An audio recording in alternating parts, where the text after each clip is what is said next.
Executive jet, once this becomes a mature business, would it be fair to say that its net margin should be about 5%? And secondly, would it be fair to say that our current insurance businesses are likely to grow aggregate float at about 10% over time? Well, it's really anybody's guess. I mean, I don't expect executive jet to become a mature business for decades. I mean, there's a whole world out there on that one, and we have something over 2,000 customers in the United States at the current time. We have a little over 100, but in Europe. But there are tens and tens and tens of thousands, and perhaps hundreds of thousands of people that or businesses where it does make sense over time. So it's going to be a long time. I mean, there are only 700 roughly jets a year being produced, and of course up till a few years ago that was limited to people who wanted to buy single planes. But you won't change that output much in the next 5 years. But so you couldn't really take on.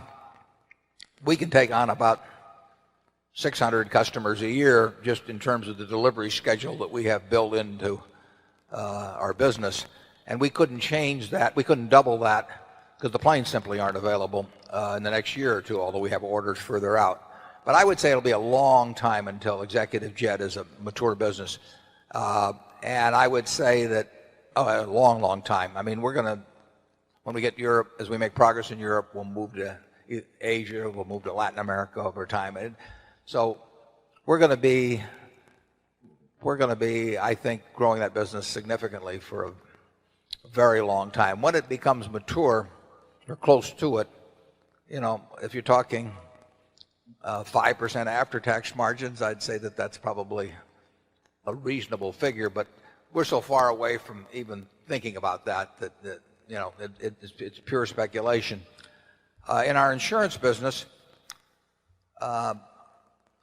we've grown our float, and then we've purchased businesses to add to the float. This year, I would certainly expect, unless a big transaction would fall through or something, I would certainly expect our float to grow at least $2.5 billion, and that is close to 10% of the beginning of the year float.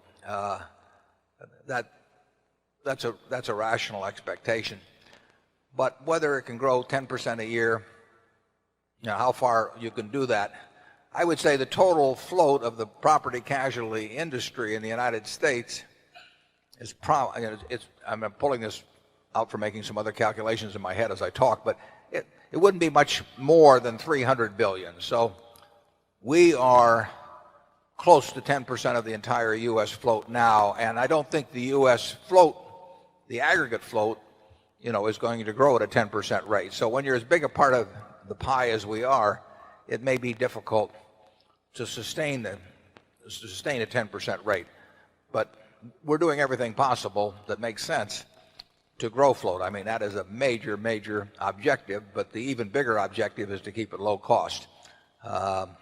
I don't think you can see, unless the world changes in some way, I don't think you can see 10% growth over 25 years. But we'll do our darndest to get it, you know, at the rate you suggest for at least the near future. Charlie? Well, I certainly agree that long term it's not going to happen. Good, but not that good. But we've been surprised at what's happened. I mean, there's no question. I mean, when we bought Jack Ringwald's company in 1967, you know, my memory is Jack had a float of, you know, less than. And would we have ever guessed that we might hit, you know, something close to 30 billion this year? We never dreamt of it, but we just kept doing things, and we'll keep doing things. But it can't be at huge rates for a long period of time because we're too big a part of the pie now. We were nothing initially, and we've kept grabbing a little more of the pie as we've gone along, and we like that, but it can't go on forever. Yeah, that's what I call really low cost float. If it ever should be advantageous for us to go into what I would call higher cost float, that might change the figures upward in terms of growth of float. Yeah, although that won't be, I mean, it could happen that we could take on incrementally some higher cost float under very special circumstances if we saw unusually good ways to use it. But that, we don't even like to think about that. We certainly don't want the people running our businesses to think about that, because keeping it low cost, that is the big end of the game. I mean, anybody can generate float. I mean, if we gave our managers a goal of generating $5 billion of float next year, they could do it in a minute, and we would be paying the price for decades to come.